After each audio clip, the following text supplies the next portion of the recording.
गलाचा श्री 108 विराट सागर जी महाराज के चरणों में जनसंत वाली परिवार का त्रिवार नमोस्तु नमोस्तु नमोस्तु। इसी के साथ सभी महानुभाव एवं जनसंत वाली चरण के सभी दर्शकों को सादर जय जय। आप देख रहे हैं जनसंत वाली चरण के माध्यम से मन की बात गुरु श्री विनय सागर जी के साथ का कार्यक्रम प्रतिदिन शाम 5 बजे दिखाया जाता है। आज का यह कार्यक्रम श्री 1008 आदिनाथ दिगंबर जैन मंदिर ककरवा जिला टीकमगढ़ मध्य प्रदेश से प्रसारित किया जा रहा है। आज के इस कार्यक्रम के पूर्ण आयोजक परिवार श्रीमती शशि जैन, श्रीमान राकेश कुमार जैन, पुत्र आशीष जैन, प्रवीण जैन, अर्चित जैन, समस्त बेहद परिवार ककरवा जिला टीकमगढ़ मध्य प्रदेश ने सौभाग्य प्राप्त किया है। इनके सौभाग्य की जनसंत वाणी परिवार अनुमोदना करता है। इसी क्रम में चलते हैं पूज्य मुनि श्री चरणों में, करते हैं त्रिकाल नमोस्तु। हे स्वामी नमोस्तु नमोस्तु नमोस्तु। यहाँ पर सर्वप्रथम प्रश्न सर्वज्ञ जैन महरौनी उत्तर प्रदेश से आया है। हे स्वामी, पूजा स्तोत्र व पाठ को मन में पढ़ने एवं मुख से उच्चारण करने में क्या अंतर है? ओम शांति। देखिए, चाहे पूजा करें या स्तुति करें, दो प्रकार की होती है, भाव पूजा और द्रव्य पूजा। भावों से करना और द्रव्य से करना। मुख से उच्चारण कर रहे हैं, एक द्रव्य पूजा है, और मुख बंद करके कर रहे हैं, ये भाव पूजा है। जब अपन पढ़ते हैं पूजा की पंक्तियों में, अपवित्र पवित्रो वा, पवित्र अवस्था में हो चाहे अपवित्र अवस्था में, दोनों में स्तुति कर सकते हैं। पवित्र अवस्था में शब्दों से बोल करके, मुख से बोल करके करते हैं, वो पवित्र अवस्था में। अपवित्र अवस्था में, अशुद्धि में है, तो उस समय मुख बंद करके जो आपको याद है उसका स्मरण करना, वो भी भक्ति है। वो भाव भक्ति है और जो द्रव्य भक्ति है। शब्दों से उच्चारण करना द्रव्य है और भावों से पढ़ना ये भाव स्तुति है। तो यदि दोनों में अंतर है,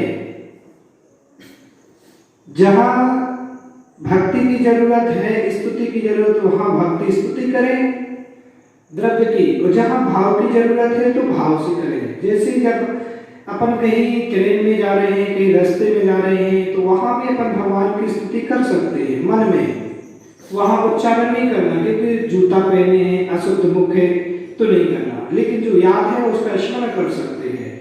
लेकिन मंदिर में बैठे हैं तो आप स्मरण नहीं करना, स्तुति करिए, बैठ करके पढ़िएगा, शब्दों का उच्चारण करिए, वो उच्चारण करना भी जरूरी है। तो शब्दों से जो उच्चारण कर रहे हैं उसका भी पुण्य है, और भाव से कर रहे हैं तो जहां जिसकी जरूरत है वो चीज करना चाहिए। इसी क्रम में यहाँ पर दूसरा प्रश्न ब्रह्मचारी आशा दीदी कोटा राजस्थान से आया है कि इस गुरुवार रीति और नीति में अंतर क्या है? नीति और रीति दोनों में बहुत बड़ा अंतर है। चाहे वो साधु हो और चाहे वो गृहस्थ श्रावक हो, दोनों को नीति का भी ज्ञान होना चाहिए और रीति का भी ज्ञान होना चाहिए। राजनीति करने जा रहा है तो उसको नीति का ज्ञान भी हो, रीति का भी ज्ञान हो, तभी सक्सेस है। नहीं कहो कोई शादी होकर के घर में जा रही है दूसरे घर में, तो उसको नीति का रीति का ज्ञान होगा तो परिवार अच्छे से चलेगा, और नीति रीति का ज्ञान नहीं है तो परिवार में फूट हो जाएगी। मुनिराज नई समाज में जा रहे हैं, उनको नीति रीति का ज्ञान है तो मुनिराज की धर्म प्रभावना और जिन धर्म की प्रभावना होगी, और नीति और रीति का ज्ञान नहीं है तो वहां पर अधर्म हो, वहां पर अप्रभावना भी हो सकती है। अब समझिए नीति क्या है। नीति कि कौन सा कहाँ नीति लगाना है। जैसे कि मान लो आहार की बात चल रही है, तो वहां आहार में अब कोई कहे कि मर गया, ये नीति। अब वहां पर को मरने शब्द का नीति इन शब्द नहीं लगाना है, वहां अपन को विवेक लगाना है, जिसको अपन दूसरे शब्दों में विवेक कहते हैं, तो वो नीति है। वहां सक्सेस हो जाओगे। और आपने वहां पर इस प्रकार की बात कही कि मर गया, काट लाओ, पीट लाओ, तो सामने वाला जो सुनेगा कहेगा कि कैसे कमाल व्यक्ति है, इसको इतना पता नहीं कि मुनिराज की चौकी में कैसे शब्दों का उपयोग करना है। ऐसे ही हर जगह नीति लगाना है। कौन सी नीति कहाँ लगाई जाती है? हर नीति एक सी जगह नहीं लगाई जाती है। रीति, कौन सी रीति कहाँ पर लगाना है? रीति रिवाज। मान लो अपन यहाँ पर बैठे हैं बुंदेलखंड में, यहाँ की परंपरा जो है वो 13 पंथ आमनाओं से क्रिया की जाती है। रीति रिवाज यहाँ का जो है कि मंदिर में फूल नहीं चढ़ाना, मंदिर में यहाँ पर अपने पंचाभिषेक नहीं करना है। एक ज्ञान होना चाहिए साधक के लिए, गृहस्थ के लिए भी, सबके लिए। तो यहाँ एक व्यवस्था नहीं होती है। अब कोई अड़ जाए कि नहीं मुझे तो यहाँ पंचाभिषेक करना है, यहाँ के रीति रिवाज नहीं है, तो क्या होगा? आपस में विवाद होगा, आपस में मनमुटाव होगा, झगड़ा बन सकता है, बेमनस्ता पैदा हो सकती है। अब कोई कर्नाटक में रीति रिवाज है, दक्षिण में कि वहाँ पंचाभिषेक होता है, फूल चढ़ाए जाते हैं, हरे फल चढ़ाए जाते हैं। अब वहाँ कोई कहे कि नहीं मैं तो पानी से करूँगा, मैं नहीं चढ़ाऊंगा, तो विवाद होगा। तो जहाँ की रीति जो है उस रीति से काम करना। यदि सक्सेस होना है, तो यदि अपन को सफल होना है, तो रीति का अच्छा ज्ञान होना चाहिए। कौन सी रीति कहाँ पर क्या चल रही है, उस रीति रिवाज का। जैसे कि आहार में कौन सी रीति, अब कहाँ पर कैसी रीति चलती है, कहाँ पर क्या व्यवस्था चलती है, वहां के हिसाब से वो त्याग है, बात अलग है, लेकिन अपनी परंपरा अलग से अपने नियम कानून नहीं लगाना है। यदि लगाओगे तो आप ही विवादित हो जाएंगे। ये रीति कह रही है। ऐसे ही नई नई बहू जब गई और उसको उस खानदान का, उस परिवार का रीति रिवाज मालूम नहीं है कि यहाँ के रीति रिवाज में बड़ों का सम्मान किया जाता है, यहाँ पर अपने से बड़ों के सामने सिर ढका जाता है, उनसे जी लगा करके बात की जाती है, या कोई भी XYZ कोई भी रीति, उसको ज्ञान नहीं था और उसने जाकर के अपनी जो परंपरा घर की थी, जो रीतियाँ थी, वो वहाँ पर लागू कर दी। तो वहाँ के लोगों को पसंद नहीं आएगी, तो आपस में बेमनस्ता होगी। ये रीति है। नेता जब राजनीति करता है तो रीति और नीति का अच्छी तरह से ज्ञान, यहाँ की पब्लिक की रीति क्या है, यहाँ की नीतियाँ क्या है, उनको जान लेता है, तब वो वक्तव्य करता है, तो वो वोट हासिल कर लेता है, वहाँ के लोगों को दिल जीत लेता है। तो ये चाहिए, नीति और रीति दोनों का अच्छी तरह से ज्ञान होना चाहिए, चाहे वो साधक हो और चाहे गृहस्थ जीवन में श्रावक हो। और जब जब नीति का ज्ञान नहीं होता है तो हर समय विवाद होता है, हर समय मनमुटाव होता है।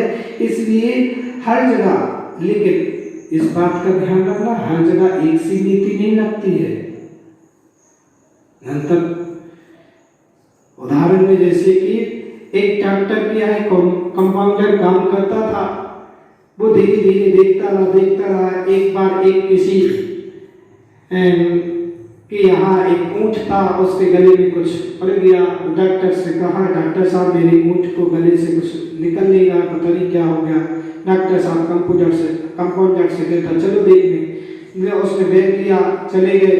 डॉक्टर साहब ने हाथ लगा करके देखा, दबा करके, तो कलिंदा उसके गले में फंस गया था। डॉक्टर साहब ने उसको देख करके और एक मुक्का मार दिया, वो अंदर ही अंदर कलिंदा फूट गया और वो उसका चला गया अंदर, वो टकने लगा। वो देख लिया उसने, कंपाउंडर ने। और आगे समय ऐसा व्यतीत हुआ कि एक दिन डॉक्टर कहीं गए थे, एक व्यक्ति आया, बोला डॉक्टर साहब कहाँ हैं? उन्होंने कहा बाहर गए। बोलो क्या है? उसने कहा भैया हमारी माँ के गले में दर्द हो रहा है, कोई गुट्ठा सा बन गया है। उसने कहा कोई बात नहीं, चलो मैं चलता हूँ।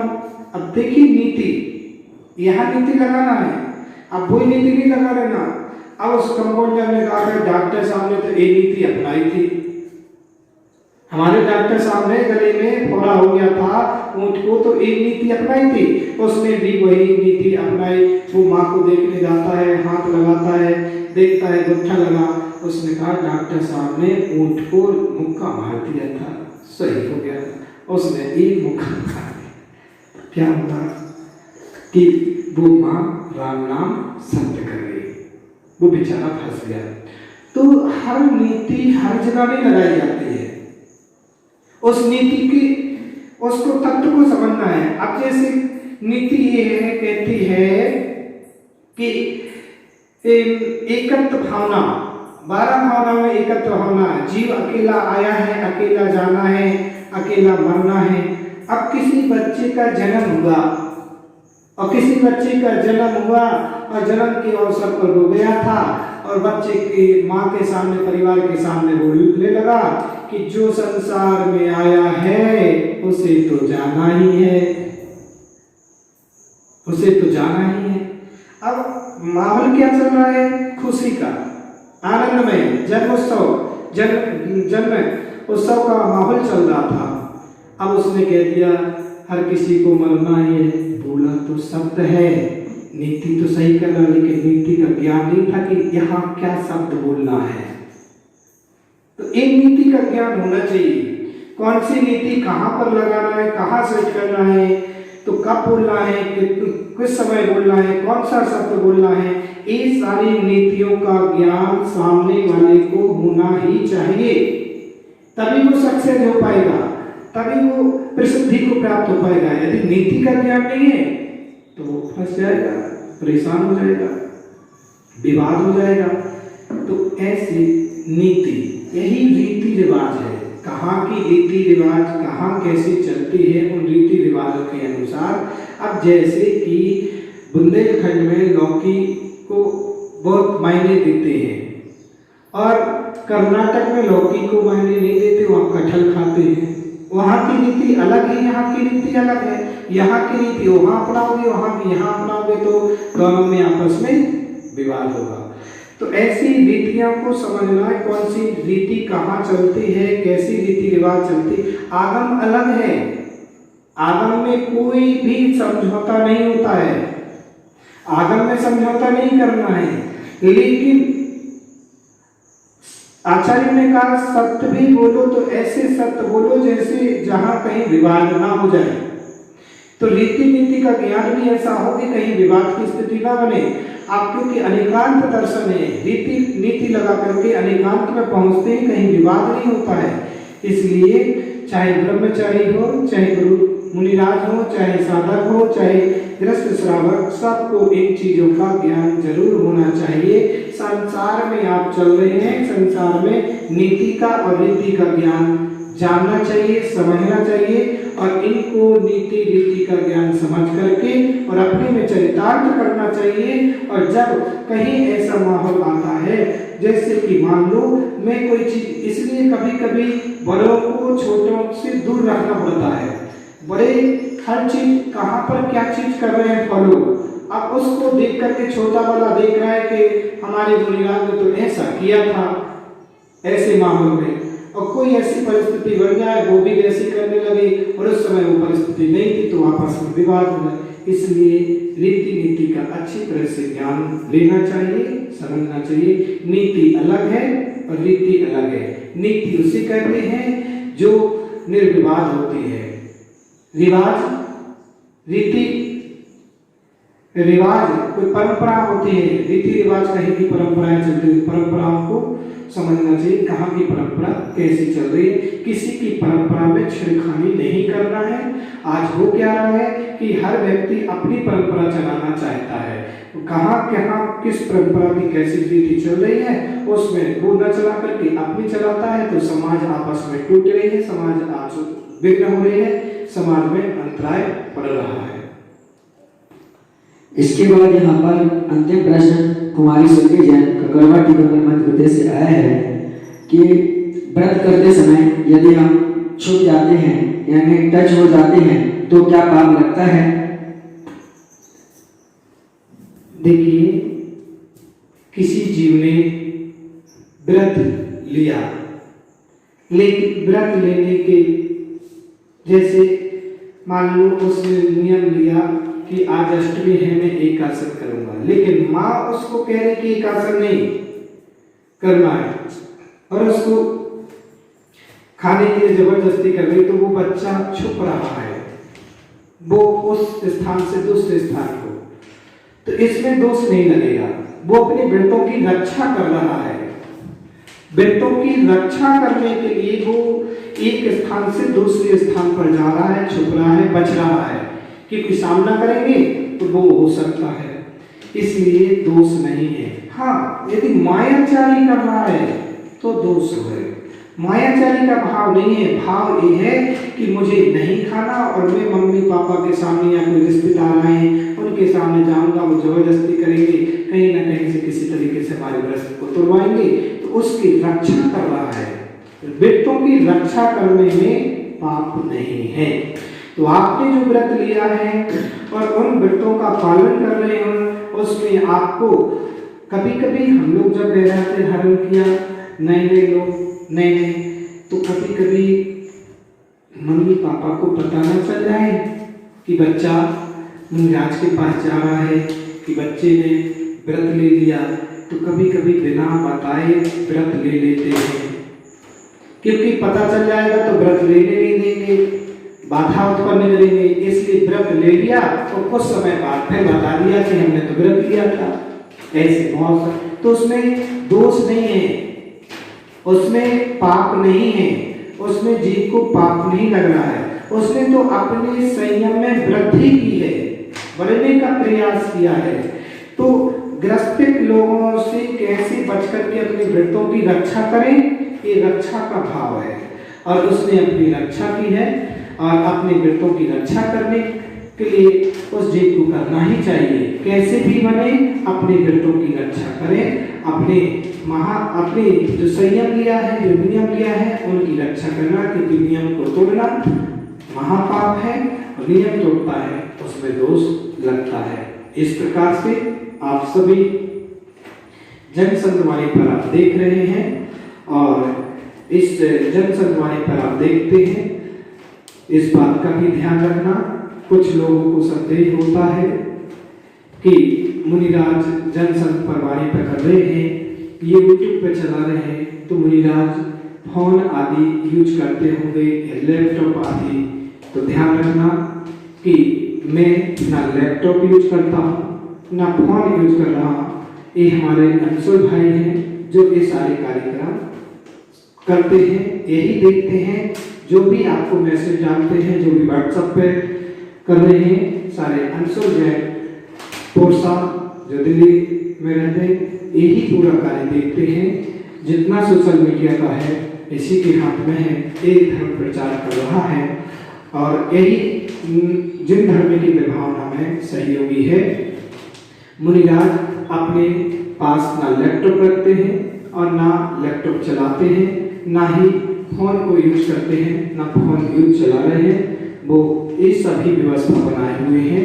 जो भी संपर्क बनाया जाता है, जो भी संपर्क किया जाता है, भैया जी लोगों से ही संपर्क किया जाता है। संपर्क में वही लोग हैं, उन्हीं के नंबर शो हैं, आप उनके नंबरों पर आप संघ की जानकारी ले सकते हैं, संघ के बारे में आप जानकारी लें। क्योंकि आज का जो माहौल चल रहा है, उस माहौल को देख करके लोगों को भ्रम होता है, लोगों को भ्रांतियां होती हैं, उन भ्रांतियों को अपने अपने निकालें, और जब भी कभी कोई इस प्रकार की बात होती है तो अच्छी बात को समझें, जानें। और दूसरी बात, आज अपने लोग ही अपने लोगों का घात कर रहे हैं।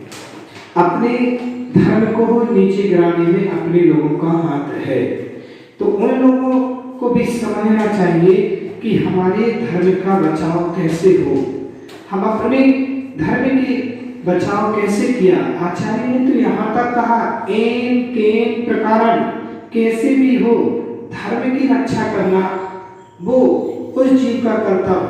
यदि धर्म की रक्षा के लिए जान भी देना पड़े तो भी दे से, लेकिन धर्म की रक्षा यदि आपने प्रचार प्रसार जो किया उसमें गलत प्रचार प्रसार कर दिया और धर्म की हानि हो गई, लोगों की श्रद्धा कम हो गई, तो उसमें आपको भी दोष लगता है।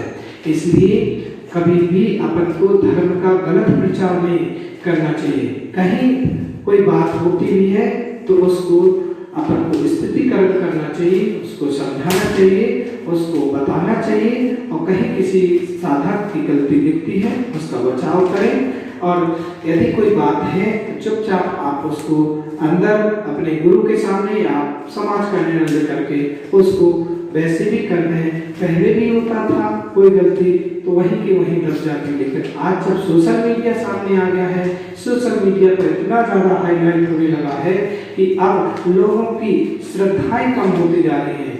तो हमें चाहिए अपने धर्म का अभी 18,500 वर्ष तक एक जिन शासन को आगे बढ़ाना है, और आगे बढ़ाने के लिए आप सभी आगे बढ़ा सकते हैं, सबका सहयोग। क्योंकि आज हर व्यक्ति की निगाहें दिगंबर संतों पर टिकी हुई हैं, जैन धर्म पर टिकी हुई हैं कि इनकी प्रतिष्ठा, इनकी यश कीर्ति आगे कैसे बढ़ रही है।